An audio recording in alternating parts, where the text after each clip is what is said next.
박지성입니다. 11월 29일 금요일 KTV 대한뉴스 시작합니다. 먼저 오늘의 주요 뉴스입니다. 한일 양국이 다음 달 셋째 주 일본 도쿄에서 제7차 수출관리 정책 대화를 열기로 합의했습니다. 수출 관리에 대한 의견을 교환할 것으로 보이는 가운데 정부는 일본의 수출 규제 조치 철회를 최종 목표로 추진합니다. 문재인 대통령은 오늘 하루 연가를 내고 관저에서 휴식을 취했습니다. 개각 구상을 마무리하고 국정 현안을 점검한 것으로 알려졌습니다.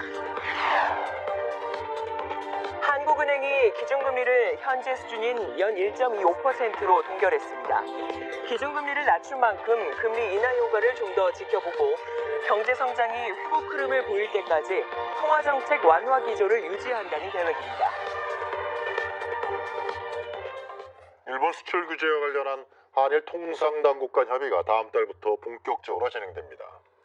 어제 서울에서 과장급 준비회의가 열린 데 이어 다음 달 일본 도쿄에서 수출관리 정책 대화를 개최하기로 합의했습니다. 최효진 기자입니다. 한일 양국이 다음 달 셋째 주 중 일본 도쿄에서 제7차 수출관리 정책 대화를 개최하기로 합의했습니다. 지난 2016년 6차 회의 이후 3년 만입니다. 이번 정책 대화에선 수출 관리를 둘러싼 국내의 상황 등에 대해 의견을 교환하고 현안의 해결에 기여하기 위해 양국의 수출 관리에 대해 상호 확인할 예정입니다. 특히 일본의 수출 규제 조치 철회를 최종 목표로 추진합니다. 화이트리스트 문제와 상계품 수출 규제 상황이 좀 해결되는 그런 목표로 대화에 임하겠다. 이를 앞둔 다음 달 4일 오스트리아 빈에선 국장급 준비회의를 열고 정책 대화의 구체적인 의제를 사전 조율할 전망입니다. 공식적인 회의에 어떠한 내용, 어떤 아젠다를 중심으로 논의할 것인지에 대해서 사전 준비를 위한 국장급 회의라고 보시면 되겠습니다. 이 같은 합의는 어제 서울에서 열린 한일 수출관리 정책대화 과장급 준비회의에서 이루어졌습니다.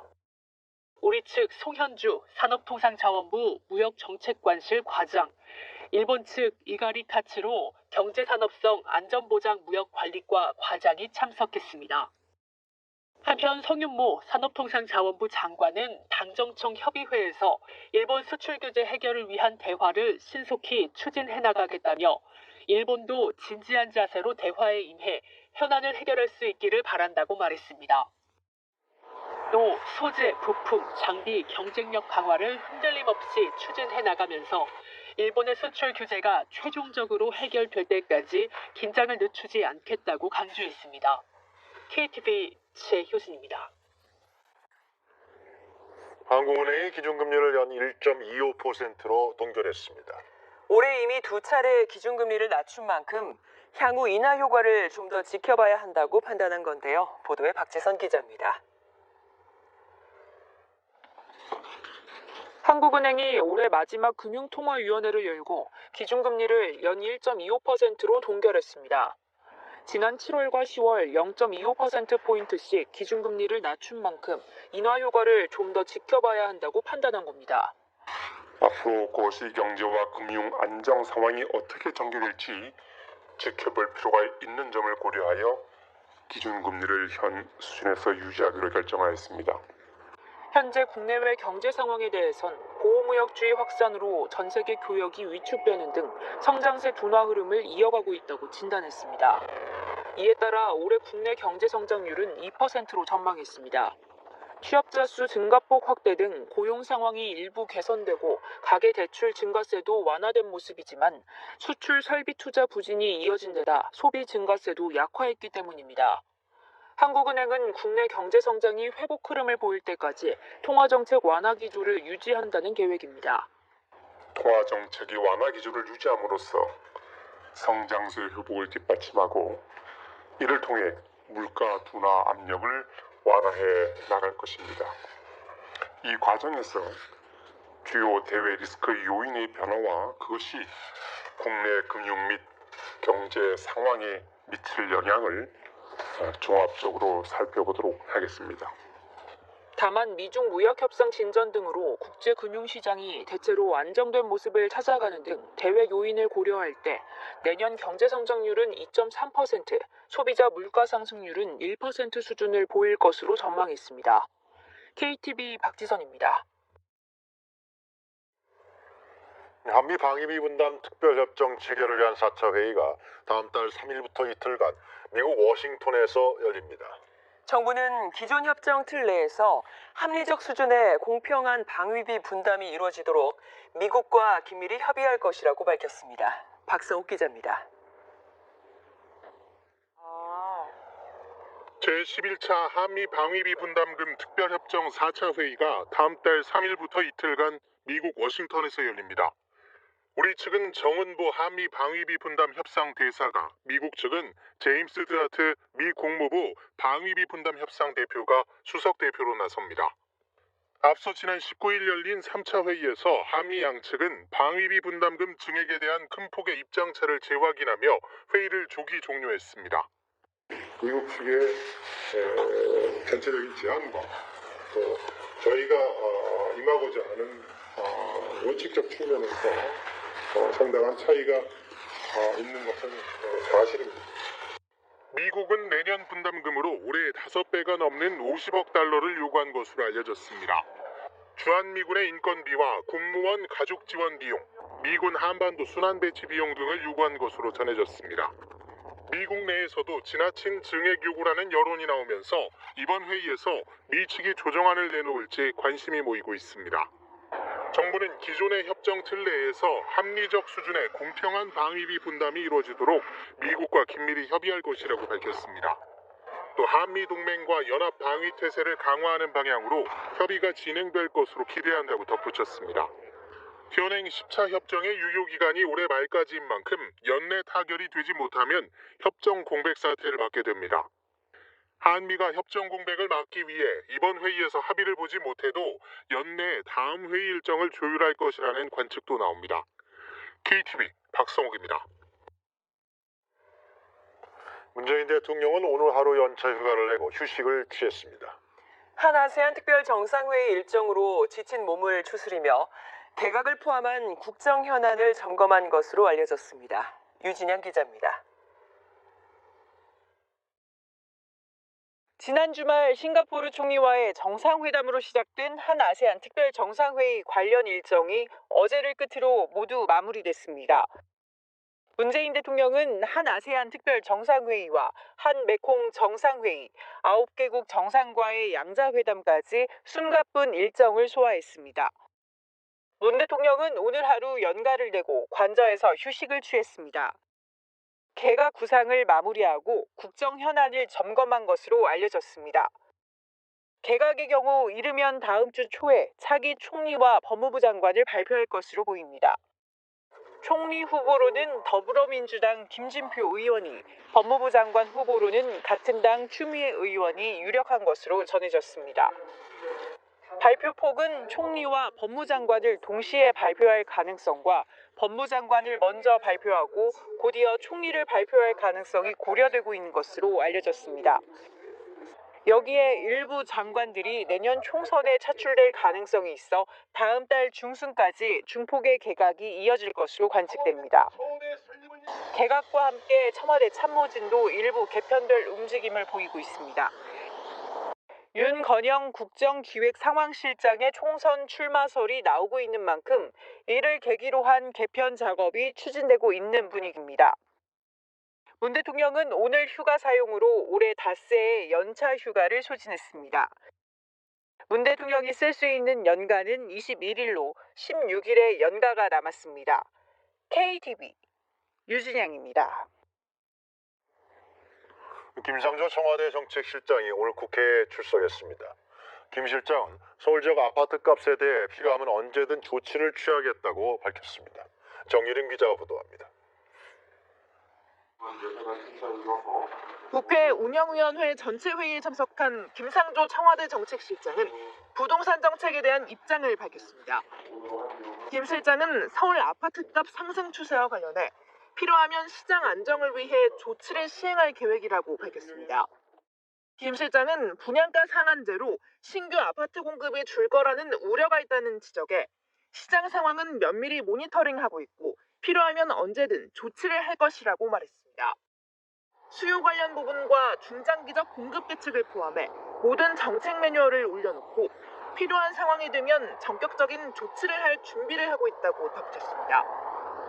김 실장은 아파트 가격 상승세와 관련해 부동산 자산 시장에 미치는 요소가 다양하다며 최근에는 실소유자나 시세 차익을 노리는 분들의 기대에 여러 요소가 작용했다고 말했습니다. 공급 부족 해소를 위해 재건축을 허가해야 한다는 지적에 대해서도 분양가 상한제를 시행하면서 관리 처분 계획을 받은 단지에 대해서는 6개월 유예 기간을 줬고 보완 조치를 마련했다고 설명했습니다. 그러면서 서울 시내에서도 30만 호의 공급 계획을 진행하도록 조치하고 있다며 대출 규제뿐 아니라 중장기적인 공급도 안정적으로 되도록 노력할 것이라고 언급했습니다. 집값 상승에 따른 보유세 인상으로 실거주자들의 부담이 확대되고 있다는 지적에 대해서는 연령별로 거주 기간에 따른 차등 과세도 고려하고 있다고 답했습니다. KTV 정일혜입니다. 국민연금기금운용위원회가 국민연금의 주주권 행사를 위한 가이드라인을 다음에 다시 논의하기로 했습니다. 기금위는 오늘 회의에서 가이드라인을 논의했지만 결론을 내지 못했습니다. 문기혁 기자입니다. 국민연금은 지난해 기관 투자자로서 기업의 의사결정에 적극 참여하는 일명 스튜어드십 코드를 도입했습니다. 국민연금이 투자한 기업에 대해 주주로서의 역할을 하겠다는 겁니다. 하지만 이 과정에서 경영 침해 우려 등이 제기됐고, 이에 국민연금은 주주권 행사를 위한 대상과 절차 등을 구체화한 가이드라인을 마련했습니다. 가이드라인은 횡령 등 법 위반 우려로 기업 가치가 훼손된 사안 등을 중점 관리 사안으로, 환경, 사회, 지배구조 평가 등급이 2등급 이상 하락한 경우 등을 예상하지 못한 우려 사안으로 정하고, 이에 대해 개선 또는 개선 의지가 없다고 판단될 경우 주주 활동을 하도록 하고 있습니다. 국민연금 기금운용위원회는 8차 회의를 열어 가이드라인을 심의했지만 결국 결론에는 이르지 못했습니다. 심의 결과 기준 등을 더 세부적으로 마련할 필요가 있다는 의견과 기업 경영에 과도한 부담을 줄 수 있는 만큼 신중히 추진해야 한다는 의견 등이 제기돼 다시 논의하기로 한 겁니다. 다만 정부는 이날 회의에서 국민연금의 주주권 행사는 경영에 개입하려는 의도가 아님을 다시 한번 강조했습니다. 국민연금이 불가피하게 자본시장 법령에 따른 적극적인 주주권을 행사하는 경우에도 기업과의 충분한 대화 이후에도 위법한 사항이 개선되지 않아 기업 가치를 명백하게 훼손하는 경우에만 제한적으로 행사하게 될 것입니다. 이런 가운데 국민연금이 직접 행사해온 의결권을 위탁 운용사에 위임하는 의결권 위임 가이드라인 등은 의결됐습니다. 또 국내 주식 일부에만 적용하던 책임 투자를 전체 자산으로 확대하고 재무 요소 외에 환경과 사회, 지배구조 요소를 적극적으로 고려하는 책임 투자 활성화 방안도 확정됐습니다. KTV 문기혁입니다. 지난 27일 부산에서 열린 한 메콩 정상회의에서는 한강 메콩강 선언이 채택되면서 물 분야 협력이 본격화됐습니다. 후속 조치로 오늘 한 메콩 물관리 공동연구센터가 새롭게 문을 열었습니다. 이마경 기자가 현장에 다녀왔습니다. 한 메콩 정상회의에서 공동 번역을 위해 함께 나아가기로 한 한국과 메콩 국가들. 미얀마와 태국, 캄보디아, 베트남과 라오스는 메콩강을 사이에 두고 있는 국가들로 발전 가능성이 크지만 가뭄과 홍수 등 물 문제로 인한 어려움이 많습니다. 문재인 대통령은 한국의 개발 경험과 노하우를 메콩 국가들과 공유하면 더 큰 성장을 이끌 것이라 보고 한강의 기적을 메콩강의 기적으로 이어나가겠다고 말했습니다. 한강 메콩강 선언은 경제 협력을 넘어 사람 중심의 평화와 번영의 동반자로 가는 이정표가 되어줄 것입니다. 정상회의를 계기로 메콩 국가들과의 수자원 관리 공동연구 협력 협약을 체결한 이후 물 분야 교류를 활성화하기 위한 한 메콩 물관리 공동연구센터가 문을 열었습니다. 물 문제에 대해서는 홍수, 가뭄, 스톰, 점점 기후변화와 더불어서 더 심해지고 있습니다. 나사와 공격단 그리고 저희 K-워터 그동안에 오랫동안 축적되어 온 ICT 노하우를 바탕으로 협력해서 좋은 성과 시너지로 날 수 있도록 메콩 국가 고위 관계자들은 적극적인 협업과 소통을 약속했습니다. These are the things that we dream to participate, cooperate, and collaborate as soon as we came out of that darkness. So our contribution will be continuous communication and continuous collaboration. 공동연구센터는 앞으로 전문가 기술 교류와 실무자 특별 연수, 공동 연구를 이어가고 메콩 지역의 물 재해를 줄이기 위한 전략을 수립하는 고위급 회의도 이어나갈 계획입니다. 또한 메콩 지역의 수자원 데이터 역량을 높이기 위해 오는 2021년까지 미국 항공우주국 공병단과 협력 사업도 추진합니다. 한 메콩 물관리 공동연구센터를 통해 메콩 국가의 수자원 분야 역량은 더욱 높아질 것으로 기대됩니다. 정부는 앞으로 메콩 국가와의 우호적 협력을 확대해 신남방 정책도 성공적으로 추진해 나갈 계획입니다. KTV 이마경입니다. 정부는 북한이 남측의 금강산 관광 시설물 철거를 요구하고 있는 상황과 관련해서 재사용이 불가능한 일부 시설물의 정비를 검토하고 있다고 밝혔습니다. 김은환 통일부 부대변인은 현재 재사용이 불가능한 원정리 또는 고성항 주변 가설 시설물부터 정비하는 방안을 구상 중이라며 이 문제에 대해 사업자와 긴밀히 협의하고 있다고 말했습니다. 이어서 앞으로 북한이 제기한 문제를 포함해 향후 금강산 관광지구의 발전 방향에 대해 폭넓게 논의해 나간다는 입장이라고 밝혔습니다. 중국 군용기 한 대가 우리 방공식별구역에 진입해 우리군이 대응 조치에 나섰습니다. 합동참모본부는 오늘 오전 10시 5분경 중국 국적의 군용기 한 대가 이오도 서쪽에서 우리 방공식별구역과 중국 방공식별구역 중척구역으로 진입한 후 오후 1시 36분까지 진입과 이탈을 이어갔다고 밝혔습니다. 합참은 중국 군용기에 우리 영공 침범은 없었으며 우리 공군 전투기를 투입해 우발 상황에 대비한 정상적인 전술 조치를 실시했다고 덧붙였습니다. 법무부는 피의사실 공표를 방지하기 위해 지난달 제정한 형사사건 공개금지 규정을 다음 달 1일부터 시행한다고 밝혔습니다. 이에 따라 다음 달부터 형사사건 공개심의위원회를 통해 형사사건 공개를 결정하고 수사 업무와 공보 업무를 분리하기 위해 전국 66개 검찰청에서 전문 공보관을 새롭게 운영합니다. 한편 앞서 규정안에 포함했던 오보기자 검찰청 출입 제한 조항은 개선이 필요하다는 의견을 받아들여 삭제했습니다.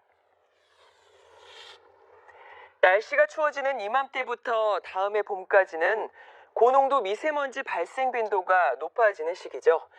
이달 초부터 지자체별로 시민들로 이루어진 미세먼지 감시단을 운영하고 있는데요. 미세먼지 감시단의 하루를 곽동화 기자가 취재했습니다. 아침마다 이런 있어서 아침 9시면 시민 미세먼지 감시단의 하루가 시작됩니다. 먼저 8명의 감시단이 회의를 통해 하루 동안 돌아볼 지역을 나눕니다.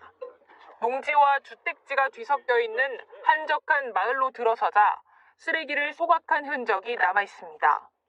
알루미늄 포일과 비닐, 음식 쓰레기까지 한꺼번에 태웠습니다. 볏짚과 깻단 등 영농 부산물은 태워도 괜찮다고 생각하시는 분들 많은데요. 연료와 땔감을 제외한 모든 것들은 태우시면 안 됩니다. 이번에는 궤도에 그쳤지만 쓰레기를 불법 소각하다 걸리면 50만 원의 과태료가 부과됩니다. 생활에서 계속 반복되어 왔던 것들을 이제 안 할 수 있게끔 할 건가, 그래서 끊임없이 계도를 해야 되지 않을까 싶고, 과태료가 그 방법이기도 하지만 가급적이면 계도를 하고 정 안 되면 그렇게 해야 되지 않을까라고 생각을 해봤습니다. 주변 오피스텔 공사장에서는 영하로 내려가는 날씨에 인부들이 불을 피웠습니다. 미세먼지 감시단이 계도 활동을 펼치자 황급히 남은 불씨를 끕니다. 미처 몰랐다 또는 앞으로는 안 그러겠다라고 좋게 말씀해 주셔서 감사한 마음으로 현장을 가고 있어요. 인근의 한 토목 공사장. 집안 공사할 때 흙먼지가 많이 일어납니다. 미세먼지 감시단은 각종 공사장을 돌아다니며 방진 작업이 잘 되고 있는지도 감시합니다. 가장 중요한 건 바퀴를 씻어내는 세륜 작업 진행 여부입니다. 추운 날씨에 물이 얼거나 전기가 끊기면 일일이 호스를 연결해 닦아내야 합니다. 길에서 날리는 먼지를 방지하기 위해 살수차를 계속 운행합니다. 미세먼지 감시단은 각 자치구에서 뽑힌 시민 감시단입니다. 지난 11월부터 업무를 시작해 배출가스 오염원을 상시 점검해 왔습니다. 미세먼지 감시단 11월 1일부터 시작했고요. 고양시 일대에서 미세먼지 발생 원인이 되는 불법 소각이나 공사 현장 같은 데를 순찰하면서 그 불법 행위를 적발하고 단속 및 계도 활동을 하고 있습니다. 이들은 내년 3월 말까지 고농도 미세먼지 발생 기간에 집중해 계도와 홍보 활동을 펼칩니다. KTV 곽동아입니다. 2019년 국가 수준 학업 성취도 평가 결과가 나왔습니다. 학생들의 학교 생활 행복도와 교과에 기반한 자신감, 흥미 등이 모두 높아진 것으로 나타났습니다. 김용민 기자입니다. 올해 국가 수준 학업 성취도 평가 결과가 발표됐습니다. 평가는 학생들의 학업 성취 수준을 파악하고 추이를 분석해 교육 정책 수립을 위한 기초자료 확보를 목적으로 매년 이루어지는 국가 수준의 조사입니다. 학업 성취도 평가는 국어와 수학, 영어 등 교과 영역과 학교 생활의 행복도 등 정의적 영역으로 이루어집니다. 우선 학생들의 학교 생활 행복도는 중고등학생 모두 64% 이상으로 나타났습니다. 지난 2013년 중학교 43.6%, 고등학교 40.4%에서 각각 20.8%포인트, 24.3%포인트 상승한 수치로 학생들이 학교에 심리적으로 잘 적응하고 동아리 활동 등 교육시설에 대한 만족도가 높아졌음을 의미합니다. 또 국영수 등 교과 영역에 기반한 정의적 특성, 자신감과 학습 의욕 등도 지난해보다 높아진 것으로 조사됐습니다. 교과별 성취 수준을 살펴보면 중고등학교 모두 영어의 학업 성취도는 상승했고 국어와 수학은 비슷한 수준을 보였습니다. 성별 성취 수준의 경우 여학생이 남학생보다 높게 나타났고 지역 규모별 성취 수준의 경우 중학교는 전반적으로 대도시가 읍면 지역보다 높았지만 고등학교는 의미 있는 차이가 없는 것으로 나타났습니다. 이번 조사는 중학교 3학년생, 고등학교 2학년생을 대상으로 전체 학생의 3%인 24,936명에 대해 지난 6월 13일 이뤄졌습니다. KTV 김용민입니다. 해마다 이맘때면 구세군의 따뜻한 종소리를 거리에서 들을 수 있죠. 오늘부터 소외계층을 돕기 위한 자선냄비 모금이 시작되는데요. 현금이 없더라도 신용카드를 통해 기부금을 결제할 수 있는 방식도 도입됐습니다. 최영은 기자입니다. 구세군 자선냄비 모금을 시작합니다. 딸랑딸랑 종소리와 함께 올해 자선냄비 모금이 시작됐습니다. 1928년 처음으로 우리나라에 등장한 구세군 냄비는 지난 90여 년간 온정의 상징이 됐습니다. 그간 기부 방법도 다양해졌습니다. 거리에 위치한 빨간 냄비에 현금을 넣는 방식 외에도 ARS 전화, 온라인 등을 통해서 후원금을 낼 수 있게 됐습니다. 현금이 없더라도 기부를 할 수 있습니다. 이렇게 신용카드를 대면 결제하는 방식으로 기부가 가능합니다. 구세군은 시민들의 참여를 독려하기 위해 신용카드나 제로페이 결제로 기부할 수 있는 시스템을 서울 지역 자선냄비 100여 곳에 시범 설치했다고 밝혔습니다. 다만 올해는 모금 목표액을 설정하지는 않았습니다. 적은 돈이라도 소중히 여기겠다는 다짐을 되새기기 위한 것이라고 구세군은 설명했습니다. 한편 지난해 11월부터 1년간 자선냄비에 모인 금액은 102억 원으로 아동과 노인, 장애인 등 도움이 필요한 이들에게 전달됩니다. KTV 최영은입니다. 올해 종합부동산세 대상자가 고지 기준으로 지난해보다 13만 명 가까이 늘어난 59만 5천 명으로 집계됐습니다. 총액도 지난해보다 60% 늘어난 3조 3,500억에 달했습니다. 국세청은 다음 달 1일부터 16일까지 국세청 납세 자동화 시스템 홈택스와 납세 고지서에 기재된 국세 계좌, 가상 계좌 이체, 금융기관 방문을 통해 납부할 수 있다고 밝혔습니다. 국민권익위원회가 공공기관 채용비리 근절을 위한 집중 점검에 나섭니다. 권익위는 공공기관 채용비리 근절 추진단이 다음 달 1일부터 내년 2월 28일까지 집중 신고 기간을 운영한다고 밝혔습니다. 이와 함께 다음 달 9일부터 1,475개 공공기관의 신규 채용과 비정규직의 정규직 전환 실태에 대한 전수조사에 착수합니다. 토요일인 내일 서울 도심 곳곳에서 집회가 열려 교통 혼잡이 예상됩니다. 서울지방경찰청은 내일 낮 12시부터 범국민투쟁본부 등이 광화문과 서울역 등에서 집회와 행진을 한다고 밝혔습니다. 집회 시간대의 자세한 교통 상황은 교통정보센터 홈페이지 등에서 확인하실 수 있습니다. 겨울철이 되면 한랭질환과 낙상사고, 전기열선 화재 등이 많이 발생하는데요. 겨울철 주의해야 하는 사고와 예방법을 박천영 기자가 알려드립니다. 기상청은 올겨울 평균 기온이 평년과 비슷할 걸로 예상하고 있습니다. 다만 변동성이 클 것으로 보고 있어 갑작스런 추위에 따른 저체온증, 동상 등의 한랭질환 대비가 필요한 상황.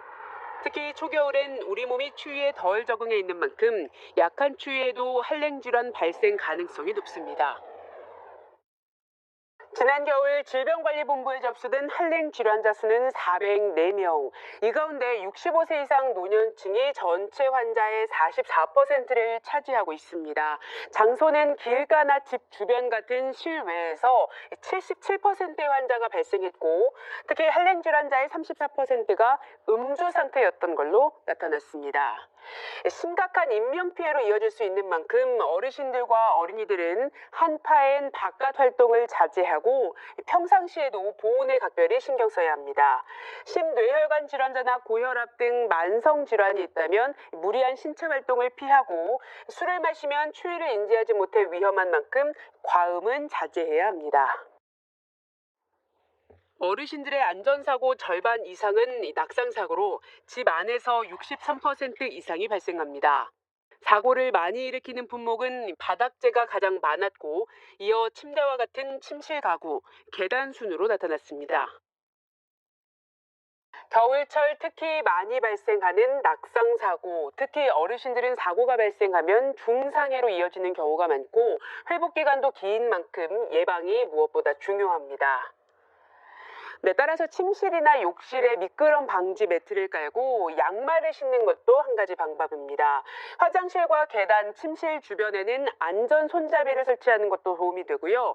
이외에도 침대 높이는 최대한 낮추는 것이 좋습니다. 또 낙상사고는 최근 들어 의료용 침대 등에서도 많이 발생하고 있는데요. 사용자 체형에 맞게 높낮이를 조절하고 수시로 기기를 점검하시기 바랍니다. 지난 1월 전북에서 전기열선 화재로 1억 원의 재산 피해와 함께 4명이 다쳤습니다. 이보다 앞서 인천에서도 전기열선 화재로 3억 6천만 원의 피해가 발생했습니다. 전기열선은 안전인증 KC마크가 있는 제품인지 확인하고 사용해야 합니다. 과열 차단 장치나 온도 조절 센서가 있는 제품이 안전하고요. 절연 피복 손상 여부를 확인한 뒤 열선이 겹치지 않도록 설치하는 것이 좋습니다. 또한 피복 상태를 수시로 확인하는 것도 잊지 마시기 바랍니다. 지금까지 더 뉴스 전해드렸습니다.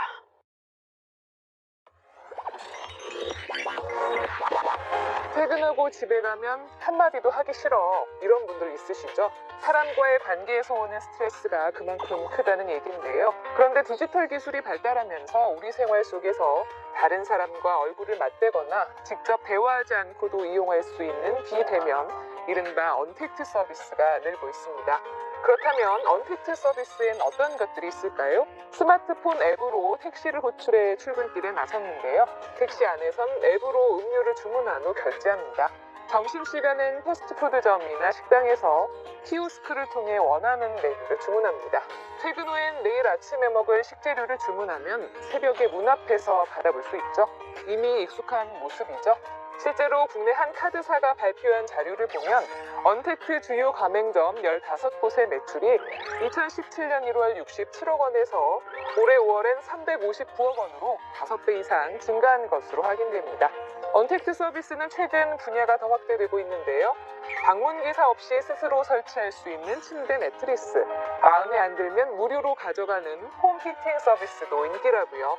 대면 접촉에서 오는 부담을 덜 수 있고 시간과 장소의 구애 없이 주문이 가능한 데다 대기 시간이 줄고 편리하게 결제할 수 있어서 앞으로도 인기가 이어질 전망인데요. 언택트 서비스 어디까지 그 영역을 확장할지 지켜봐야겠네요.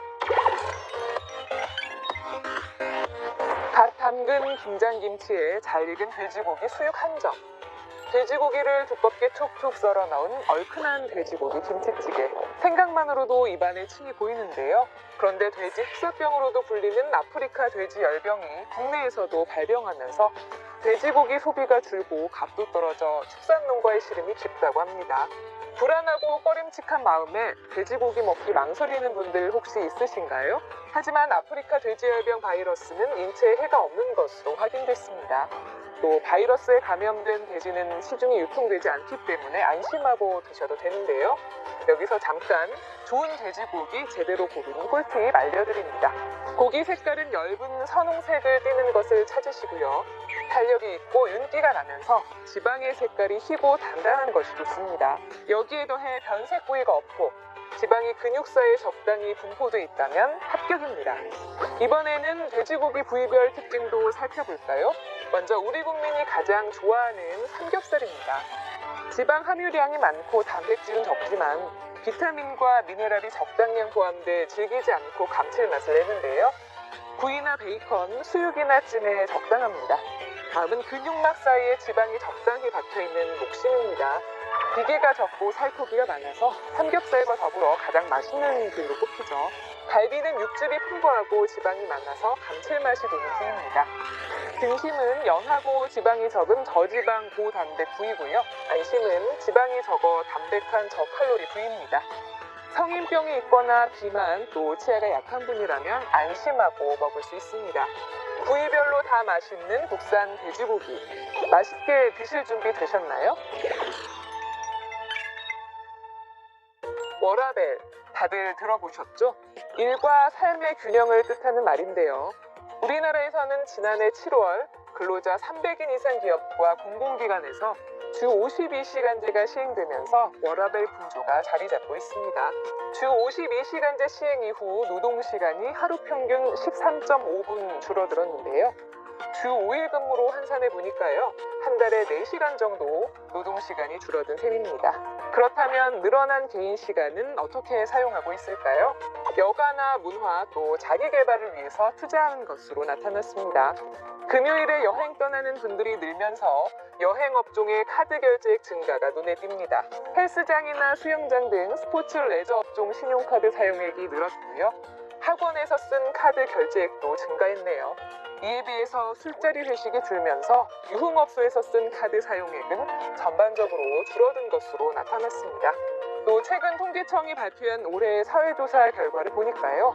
워라밸을 중요하게 생각한다는 사람이 일을 우선으로 한다는 사람보다 처음으로 많아졌다고요. 주 52시간제는 앞으로도 단계적으로 확대 시행되는데요. 우리 삶의 워라밸 확산 기대해봐도 되겠죠? 지금까지 SN 뉴스였습니다.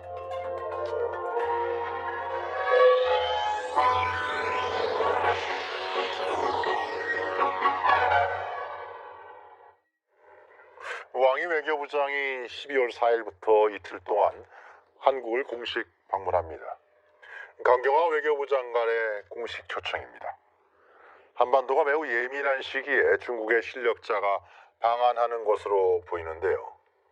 북미 간의 비핵화 협상이 교착 상태를 보이고 있고 남북 간 상황도 예전 같지 않습니다. 또한 한일 간은 지소미아 문제가 완전히 일단락된 것은 아닙니다. 일본이 제재를 가한 수출 규제 사안이 한일 간 협상을 벌인다고 했으나 아직 그 해결책은 불투명한 상황입니다. 또한 한미 간에도 이견이 노출되고 있습니다. 방위비 분단 협상이 난항을 거듭하고 있으며 지소미아 종료 문제를 놓고 한국과 미국은 의견을 달리했던 것도 사실입니다. 그렇다면 이렇게 예민한 시기에 왕이 부장이 한국을 찾는 이유는 과연 무엇일까요? 더욱이 2016년 이 사드 배치 갈등 이후에 왕이 부장은 처음으로 한국을 찾는 것입니다. 외교부에 따르면 왕이 부장은 한반도 정세와 지역 및 국제 정세 등에 대해서 심도 있는 의견을 교환할 예정이고 문재인 대통령 예방도 추진하고 있습니다. 더욱이 시진핑 주석 방안을 추진하고 있다는 이야기도 나오고 있습니다. 최근 지소미아 종료와 연장 논란에서 나타난 미국의 입장은 중국에 대한 매우 강한 견제책이었습니다. 한미일 삼각동맹을 통해서 중국의 동북아시아 진출 및 영향력을 최소화시키는 것이었습니다. 미국 상원 결의안까지 나올 정도였으니 미국의 대중국 견제 심리가 어느 정도인지 짐작할 수가 있습니다. 그 어느 때보다도 사실 한국의 외교력이 시험대에 오른 것으로 보입니다. 결국 미중 간의 대립과 견제를 약화시키는 역할을 한국이 맡아나간다면 동북아 평화는 물론이고 상당한 실리를 얻을 수 있을 것 같습니다. 그러나 중요한 것은 한미 동맹의 기틀하에서 중국을 설득하고 또 미국의 용인을 구하는 것이 아닐까 여겨집니다.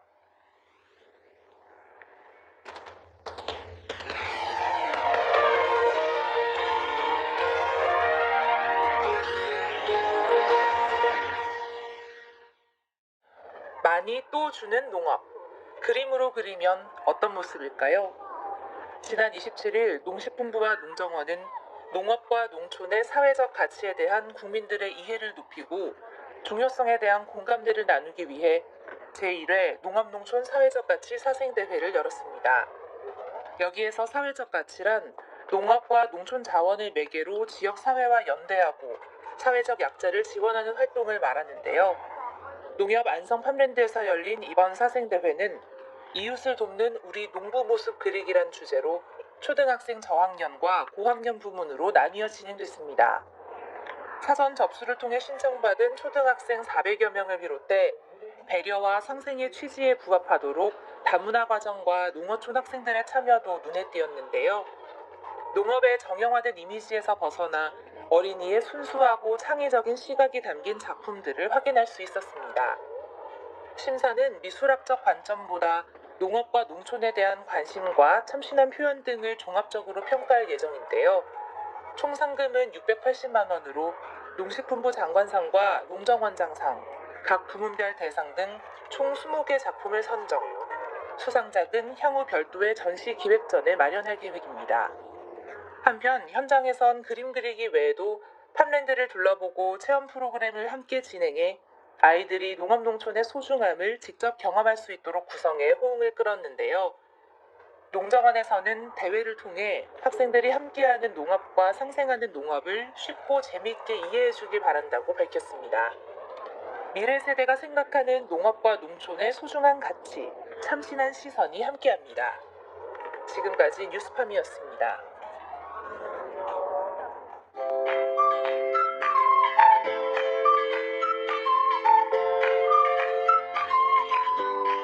안녕하세요. K웨더 라이프스타일 리뷰 박유라입니다. 오늘 찬바람이 불며 종일 쌀쌀한 날씨를 보였습니다. 현재 하늘 모습 보시면 맑은 하늘이 드러나 있지만 오늘 저녁부터 내일 낮 사이 동해안에는 비 또는 눈이 내릴 것으로 보이는데요. 강원 영동은 5에서 30mm, 경상 동해안은 5mm 내외가 되겠고요. 기온이 낮은 강원 산간에는 최고 3cm의 눈이 내려 쌓이겠습니다. 빙판길 안전에 유의하셔야겠습니다. 이번 주말 그 밖의 지역은 구름 많다가 차츰 흐려지겠고요. 일요일에는 전국에서 비가 오겠는데요. 하지만 흐리고 비가 와도 날은 크게 춥지 않겠습니다. 평년 기온을 웃돌겠는데요. 서울을 기준으로 보면 토요일에는 0도에서 8도, 일요일에는 2도에서 7도의 기온 분포가 예상됩니다. 바깥 활동을 계획 중이시라면 일요일보다는 토요일이 더 무난하겠습니다.